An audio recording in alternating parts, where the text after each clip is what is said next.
Hello, everybody, and welcome to episode one of Question Block. Um, so this is an idea I had for like a new kind of series on my channel. This will probably be a weekly series with the idea behind this being where I answer your comments and questions, um, live on, well, not live, but in a recorded setting where I can kind of answer those questions and give you guys an idea of what my thoughts are and what my advice is. So, one thing that is funny is I get a lot of people who kind of think that this is my first rodeo or something. Like I've been playing this raid for a very long time, and I'm not offended by those or anything. I just want to make sure I'm clear that that I this isn't like a new player experience. It's more of an experienced player trying to provide information to help new players. Now, I released another one of my most popular videos on my channel is called "You Might Be Making a Mistake in Raid. You Don't Know What You Don't Know." That's a saying that I love. I don't know what I don't know, but through conversations and reading these comments, I'm starting to understand that I don't know what you guys don't know, even.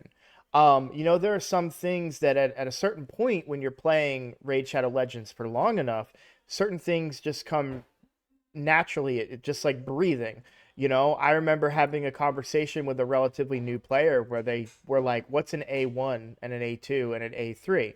Um, and so I'll answer that real quick. But A1 would be your first attack, A2 is your second, A3 would be your third attack one. Now I don't know what the A stands for.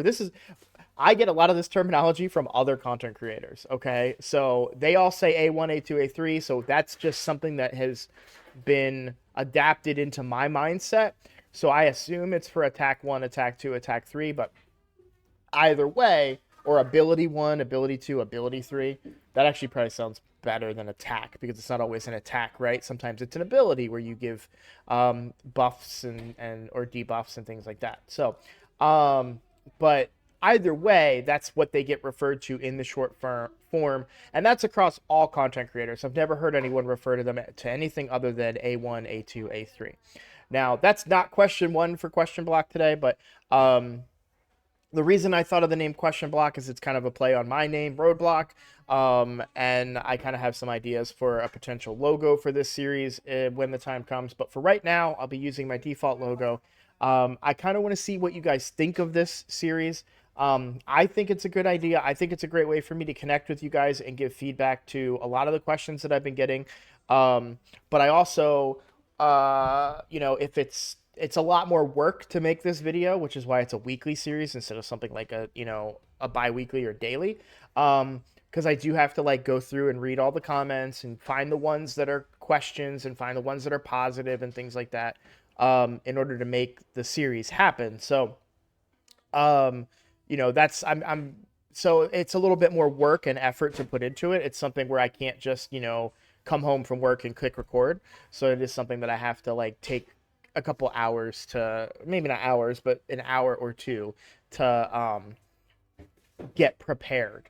I also have the links prepared that I'm going to show you as answers to some of these questions. So that's a brief rundown about this series. I'm going to try to keep this a lot shorter than some of my other content, but I think it's a great idea and a great way for me to connect. But if you guys aren't interested, if the viewership isn't good or the feedback isn't good, or you guys are like, this is not something that you're interested in, then I'll find other ways to make content for you guys. But I really wanted, this is just an idea that I had, and we're gonna run with it and see how it goes. If it's successful, then we'll start improving the quality around it. I would like to make a logo for the series, maybe get some editing involved with them, things like that. But for right now, we're just gonna kick it off with question number one. So for question number one, Max Musterman coughed. I'm not even gonna. M really long name is what I'm gonna go with here. He said they say, "Wow, that's really impressive on a 45-day free-to-play account. Can I ask where you show your team and their gear?" So this is an oversight of mine. I tend not to look at the team and the gear enough. So currently, this is the state of my free-to-play account. I have only 5 level 60s. We are at day 47 right now. Um, and I've got Sun Wukong. So it's really important to talk about how I got some of this gear. There was a really, really great event that was going on. It was one of those Deck of Fate events where you flip a card, but everything in the event was 6-star gear. So Kale has this Killstroke set, which is 2 pieces of 6-star gear. I kind of want to put this gear onto Sun Wukong, if I'm being honest. Um, I may do a next time we get a gear removal, uh, which every so often they take the gear removal cost and they make it 0 or 50% or whatever they do. So that's a good time to swap your gear around because you don't want to rack up the bill with all the 50,000 or whatever they charge to remove pieces of gear, right? But so I got this Killstroke gear, and then I got 3 pieces of, I call it the Arbiter set in my head, but it's technically called, I guess I can just look at it, Righteous set. Um, and so I put all of that so I put the Righteous stuff on Sun Wukong just because it made sense. I put the Killstroke gear on Kale. Deacon is in pretty much the best perception gear that I could have forged. I have him in my best 6-star boots that have accuracy, and they did get a roll into accuracy. Um, these 3, the gear makes sense. I've put a lot of thought and effort into maximizing their gear. When it comes to Apothecary, I've never really bothered to re-gear him. I kind of just threw stuff on him. Coffin Smasher, I did put thought. I put him in a Relentless. You'll see I did get a lot of pieces on him up to 16. That was mostly to complete a mission. Although this is a really good piece that I'm glad I leveled up. Like this is a piece that is going to stick on my account forever. I can't see myself ever getting rid of this piece of gear. We've got a roll into crit rate, a roll into crit damage, and a roll into defense on an accuracy set.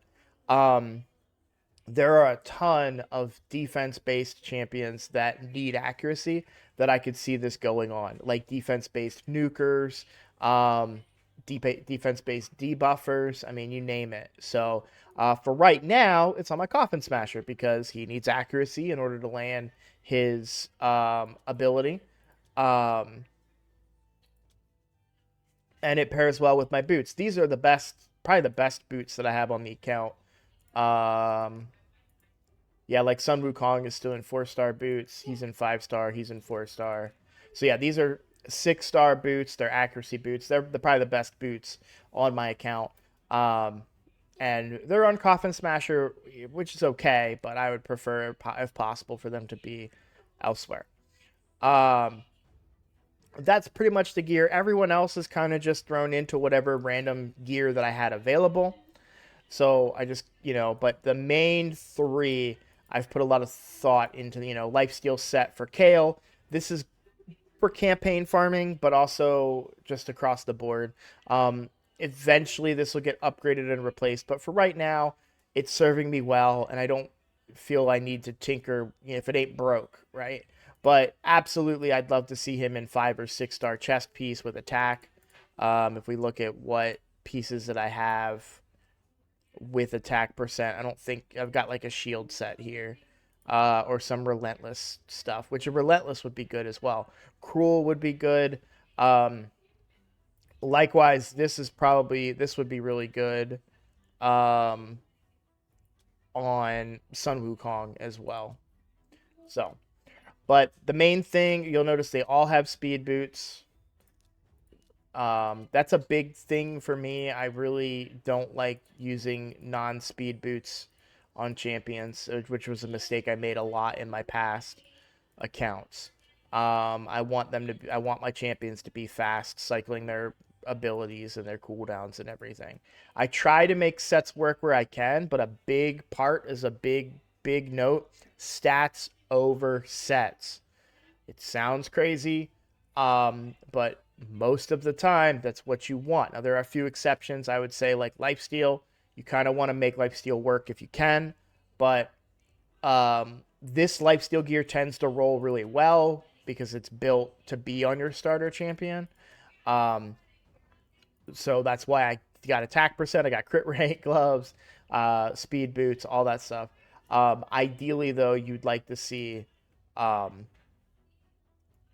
see maybe a little bit better stats on some of these, but um, I want lifesteal gear because I need Kale to stay alive. He's my biggest damage dealer. Sun Wukong will probably surpass him here pretty soon, especially when it comes to wave clear and AoE content. But for right now, I'm happy with kind of where the everything stands. So that's the gear, and I hope that answers your question. If you have any follow-up questions, feel free to put them in the comments on this video or any other future videos, and I will try to get back to you. So for question 2, we've got your progress is so fast. This is from Cedric Kamga. And he actually has 2 questions. So, your progress is so fast compared to mine. It's my first account, and I am on day 91. I am ready for this particular fusion, but I prefer to do it during the next CBC. I usually wait till then to level up my champs, but with the Wukong Soul Chase, I'm doing it now. Hope I'll get at least the 3 stars, but so far I managed to grab only 200 points or token or whatever it's called. This is less of a question, but I did want to comment on a lot of things. First of all, the speed on the account has a lot to do with the decisions that I've made. So a lot of the missions, I've talked a lot about why I pick Kale as my first 6-star.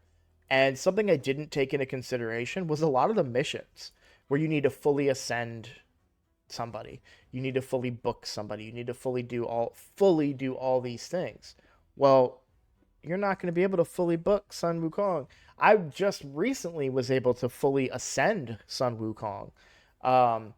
And so it actually makes the missions go faster. And the missions, I don't see where they actually say, like, I get a bunch of XP from doing the missions, but they're giving me a goal. They're giving me a purpose. I'm going in a specific direction, trying to accomplish this goal. And it gives me motivation. So, for example, today in the Void Keep, I needed to farm up the big potions, and so I pushed as far down as I could. And then you hit a speed bump, and you're like, well, maybe I try different combinations of characters. Maybe I try moving some gear around, and it's like, it's kind of puzzle solving. You're trying to find the best solution. So then it's like, hey, you need to run Fire Knight, and it's like, okay, well, I need to run Fire Knight. And I was on Fire Knight, I think like 12. And I had Armiger in there, and I was like, well, let me put in Coffin Smasher. And then I broke the record that I was on, for Fire Knight. It may have been stage 11 now that I think about it, because I had one stage that was like over 2 minutes or 3 minutes. And then I did it with Coffin Smasher, and I did it in under a minute. So it may have been stage 11. And then I kept hitting next and pushing until I lost a battle.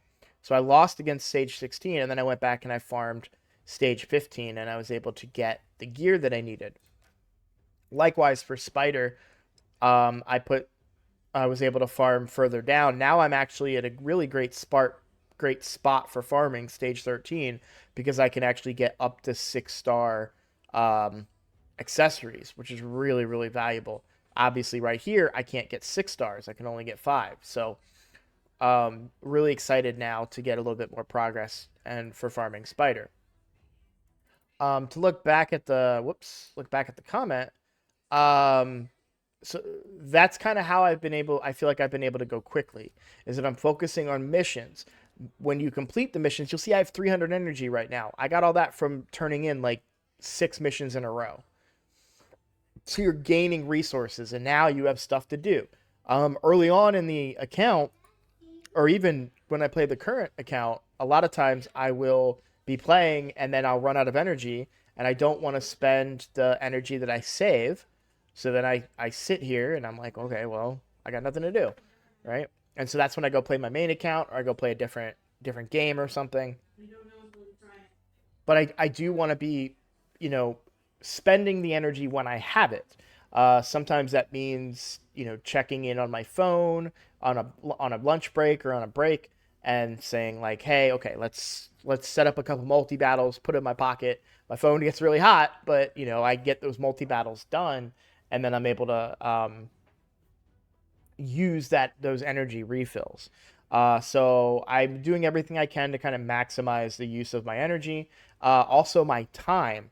So one thing on the account, I've been using gems for all my masteries, unless I have to do Minotaur for missions, um, and that's saving me a lot of time, and it's also saving me energy so that I can level more people up. So it's kind of it's a little more expensive. I'm lower on gems than most people may be, but I have energy to put towards a lot more stuff like leveling champions. That's how I have 5 6 stars right now. I don't, when you're spending, what did I know I did the numbers before. I think it's like 1200 energy or something like that. It's cheaper. So you could argue that if I used all my normal energy and then used my gems to specifically buy energy potions for Minotaur, because it is cheaper. I think it's like 600 gems if you spend it on energy refills to do Minotaur versus um the 800 gems that it costs to just level them outright for their masteries. Um but for me it's also time and saving those multi battles. Now I don't use my multi battles that much on this account, but it is something that um I like to have access to when I need it. For example, for Fire Knight, the mission required 10, 5, or 6 star items. So what I did was I did a multi battle for 10, and I got 6 items. Then I did a multi battle for 4, and I got 3. So then I just did single battles until I got another one. And that helps me get other stuff done. I can go walk around the house. I can, check in, talk to my family, and do other things while the game is playing in the background. So, I would think there was one. Oh yeah, I did want to talk about the fusion. So my current mission is to fuse Relic Keeper. Normally, and this is my official recommendation, wait until Clan v Clan to do so. You're going to gain a lot of resources from Clan v Clan because you're getting a new epic champion for the first time. I, however, probably will not be doing that because I really want to progress the account and get access to other missions. Um, and so I think I'm just going to go ahead and fuse Relic Keeper. That way I'm not holding on to them. But my official recommendation is it's very, very good points if you wait to fuse Relic Keeper until during Clan v Clan. Let's see. It also helps that I know what I need to do before I need to do it. So I know that I'm going to need to spend Great Hall points in the future, right? So I save those up. I know where I'm going to need to spend, or I know that I'm going to need to level something up to level 10 at some point. So I'm slowly building this one up. So a lot of people may be on a new account, maybe spreading them out, and I did that on my main account. But now that I know after playing, oh, there's going to be a mission where I need to get one area leveled up to level 10. All right, cool. I know that. I'm going to be ready for it. Let's try and focus on one area and get it as high as possible. And that's what I did. And then I needed to get 1 to 4, so I did this one. So those are the things. I also know about things like 2 times events and guaranteed summons and those things. So that's how I know it's a good idea for me to save my shards until a 2x event like this, where I was beneficial enough to pull Ursula the Mourner, who's a really, really great support champion. and I pulled Husk during a 2x, or no, when did I pull? Oh, I pulled Husk during a double legendary event, which I don't recommend pulling on. That's also why I'm able to save my sacred shards. On older accounts, it's like, well, I'm gonna save. I'm not gonna save. I just pulled shards because I needed them, or because there was a 10x or something, and I didn't know any better. Now I know that I want to save those for 2x events and so on and so forth. Um, so it kind of helps me, and that's why I make this video, to kind of help other players that are on new accounts to learn from my mistakes to help better their account.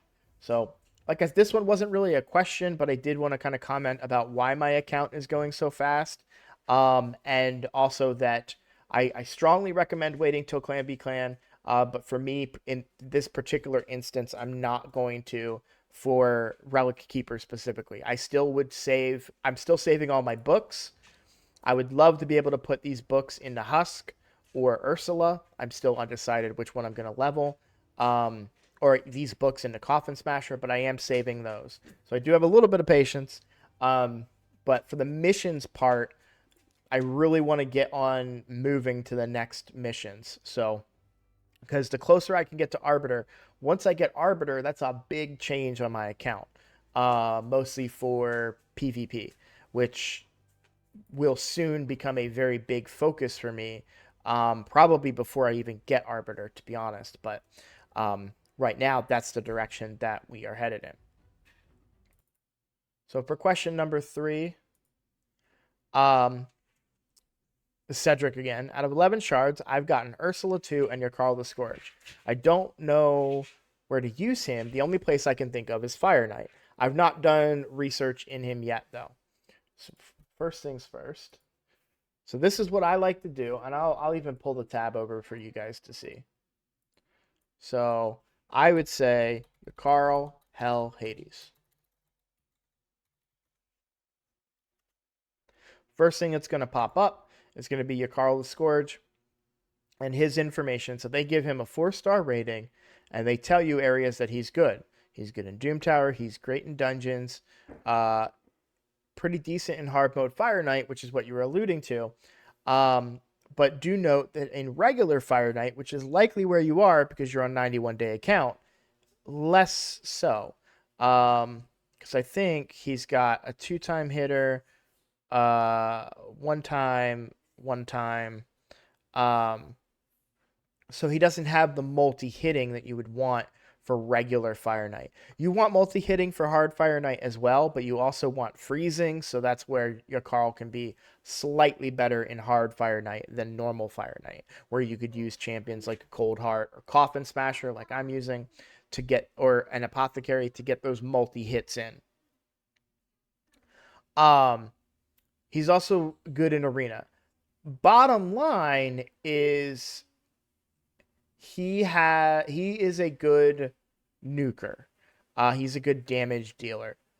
So you could consider him very similar to Sun Wukong. Not in that they did a completely different kit, completely different abilities, but he hits hard on his AoE attacks. So you could use him in PvP. You could use him for wave clear.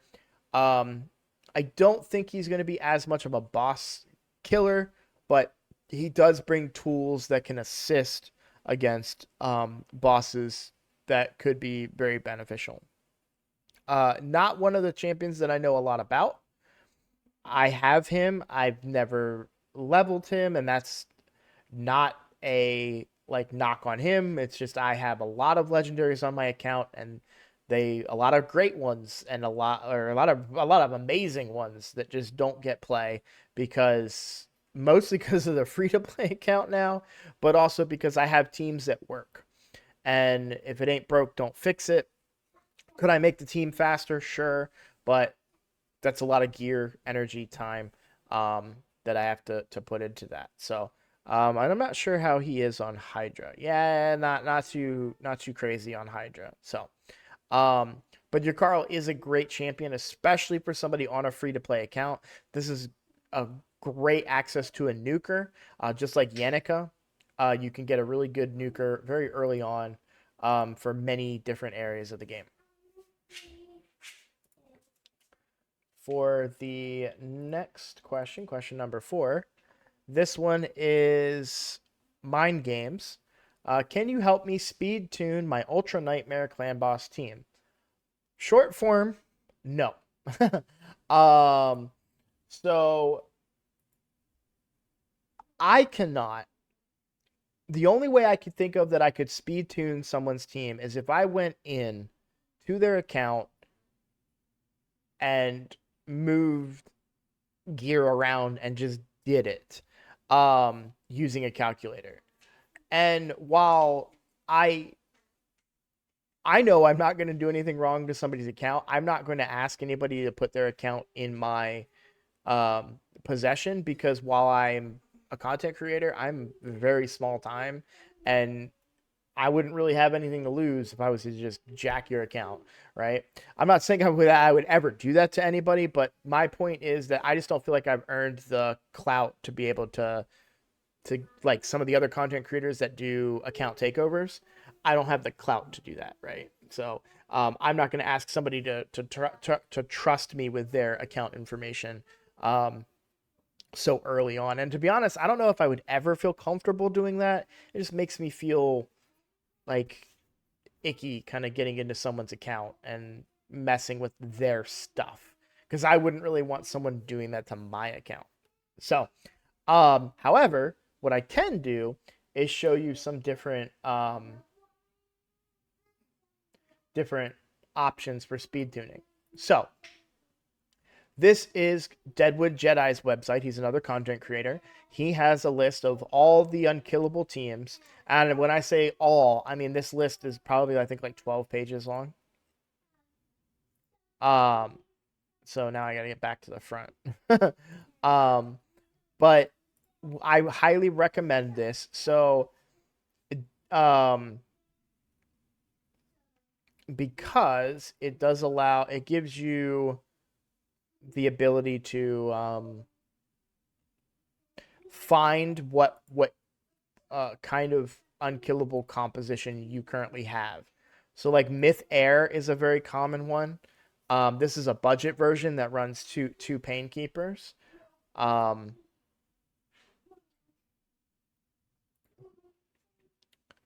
These are more budgets.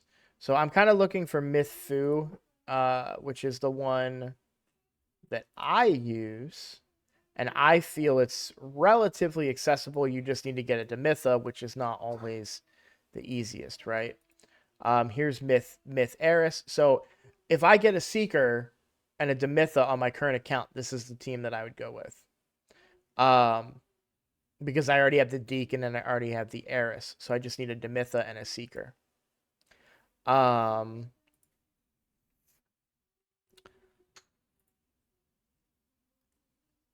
But there's also, let's find the budget. Well, no, not budget Myth Air, but there's a lot of different options. I'm mostly looking for Demitha ones. Now, what you can also do is Demitha Unkillable. So now, these are all the Demitha teams that he has. So this was the budget Myth Air that we just saw, right? That uses the double Painkeeper. High Myth Man. So this one uses High Katoon, Demitha, and Maneater. That's a lot of Void epics to be able to get. Myth Air Alternate. So this is Deacon, Doomscreech, again Demitha and Eris. Myth Seeker, which is a very common one. This one uses High Katoon. That's a double Seeker. Myth Fu. So this is the one that I run on my main account. I do want to look before I get into that. This one's just called Myth Deacon, which uses High Katoon. Those are really high speeds, though, over 300. That's hard to get. So Myth Fu is what I currently run, with Demitha at 291 speed, Eris at 263. And I have Fushan and Seeker. So this is the team that I run on my main account. It's very successful. If we take a look at the amount of damage that they do. So on Ultra Nightmare, oh my god, I haven't run my keys today. Oh, I am way behind. Okay, I do about 90 million damage give or take. Sometimes things work well, sometimes they don't. Because it's not a perfect science. But what you do is you come in here and then you start the calculator. So you want to do Ultra Nightmare, Nightmare, and Brutal. So you click to go to calculator. I don't know if I remember my information for this. Hey, I do. Okay. So you'll come into here and then you'll start putting in your information. So when you click on the speed, that don't touch the base speed. That is the champion's base speed. You don't mess with that, but you do tell them what kind of sets they have. So you'll say like, oh, I have one speed and one perception set. I have Lure of Steel turned on, and then you say I'm at 291 speed with all those features, and that affects the tune that you have. And you'll fill all this information out, and you'll see what you're looking for is Demitha applying the unkillable debuff or the block damage debuff before Clan Boss takes a turn. Now, if you don't see that, if, for instance, your Demitha is too slow, it'll look like this. Fushan goes before the Clan Boss. Eris before the Clan Boss. Hey, we block damage here, but we don't block damage here. We don't block damage here. We don't block damage here. And so on and so forth. So now you know, okay, well, how much speed do I need to get to? 275 was a bad example. Let's do 285. All right, so at 285, we're not speed tuned right now. All right, so how much speed do I need to get to in order to get a speed tune? 289? Nope, not quite.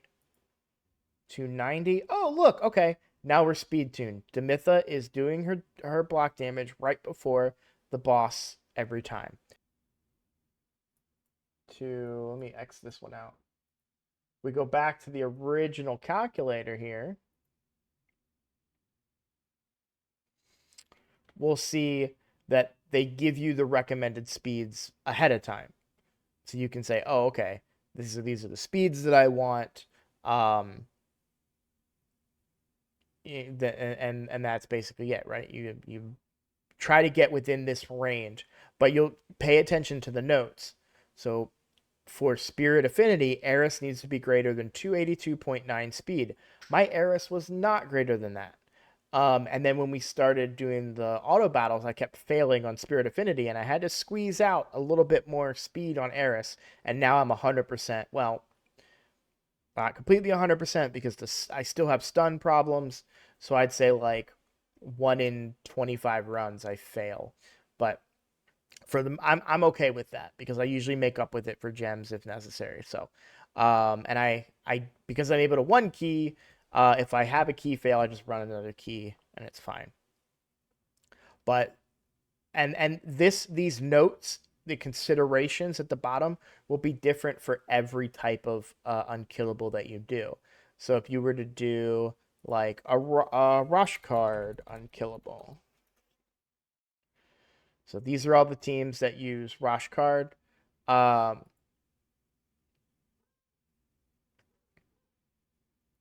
So like the 2 towers, this would be 2 Rosh card. The towers, Man Tower Fast uses Rosh card and Man Eater.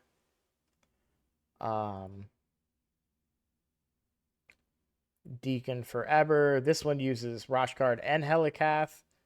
That's a pretty hard one, I feel like, to achieve. Let's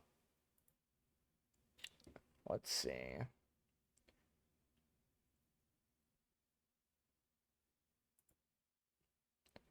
Myth Tower. This one uses Demitha and Tower.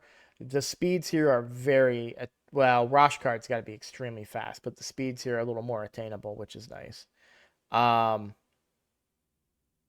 they talk about like certain champions that don't work and that you need to have a Doom Priest as a cleanser, things like that. So they go into a lot more detail as far as how to craft Unkillable. Then there's also just regular speed tunes. So if you wanted like a 3-to-1 ratio, um, there's guides in here on how to go about that. Not necessarily unkillable, but you can do uh,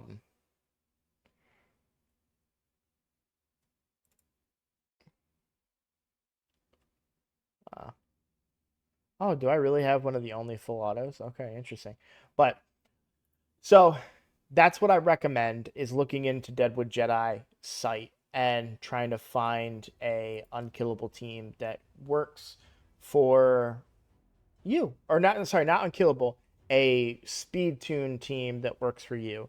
Um, Even if you just get into the speed tune system, I guess you would call it, um, you can start filling out that information with your current speeds and everything, and then just adjusting those speeds up and down until you find what you like. So if you're not running, if you want to make sure like you have ally protect up before every single attack of the clan boss or whatever, um, you can do the speeds, move that stuff around, and find a tune that works for you and what you're looking to do. And you just got to play with it. So beyond that, there really isn't much I can do to like individually speed tune other people's clan boss teams. And to be honest, I haven't even really speed tuned my own team. There's certainly improvements that I could make on my current team that I will likely be doing once I get Ursula into that composition. All right, real quick, because I do want to end the video here. We're going to get into question 5. This will be the last question.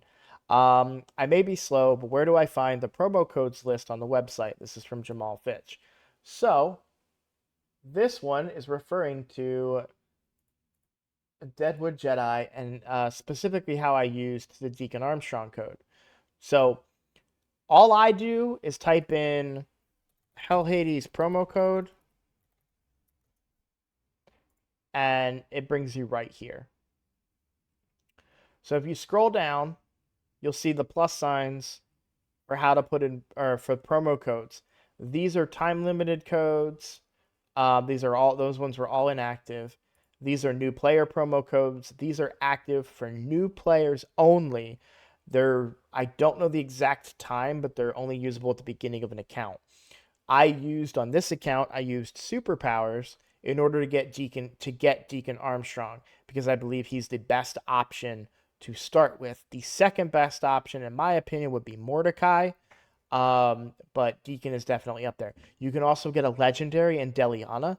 Delana is an extremely strong. Let me back up a little bit there. Delana is a good legendary, and she's very strong at the beginning for new accounts. However, and I stand by this sentiment, I know you don't all agree with me, that going with a legendary as your first 6-star is less effective than you may think.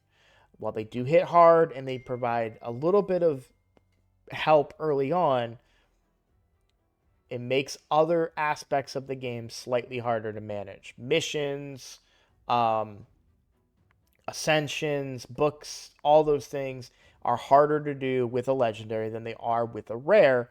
And a fully optimized rare is fully booked, fully everything is going to do more than a legendary that doesn't have those books, and you're not able to complete the missions to get bonus energy and bonus books and all the other and advancing your game in general.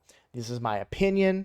This is not a fact. It's just my opinion, but it is an opinion that I share with many other content creators, and I stand by that. That being said, if you do want to get a legendary early, Delana is a decent one to pick up. She has an AoE A1, she has an AoE A2, A3, and she has a single target A2 that does buff spread. And she does do things like block buffs. Does she? I don't think she removes. Yeah, so she places block buffs. She heals. She brings a lot of value. She brings a leech early on. I personally would prefer Deacon Armstrong for turn meter control, and he helps in every single aspect of the game, whether it's dungeons, whether it's arena. Just for context, Deacon, Al Hades, what did they give him? So Deacon is a 4.5 overall on Hell Hades. If we look up Delana, Hell Hades, I'm willing to bet she's probably a 4 or a 3.5. Yeah, 3.5.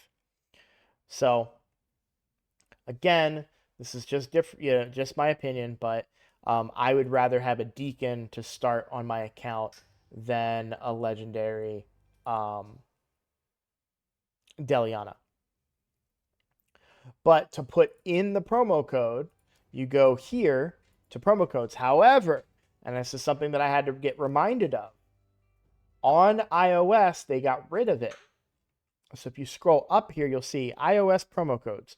Currently, the promo code section in-game for iOS users has been removed for technical reasons. Starting now, iOS players can apply promo codes on this page. So you go to this page, you'll enter your player ID. So where do you get your player ID? So you come down here. Player ID is in your info under your settings. You can click copy ID.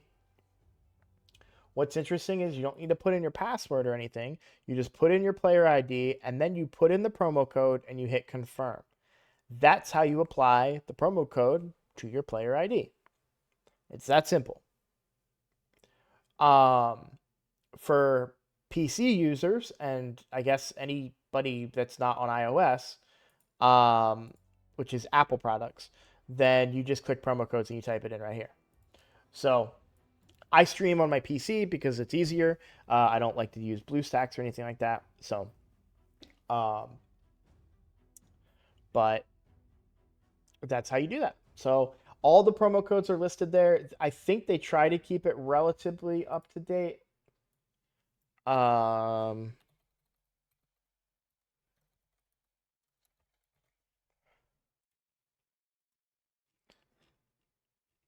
Like I know there's yeah, so that's the one thing is I think they fall behind on this page just a hair because they don't have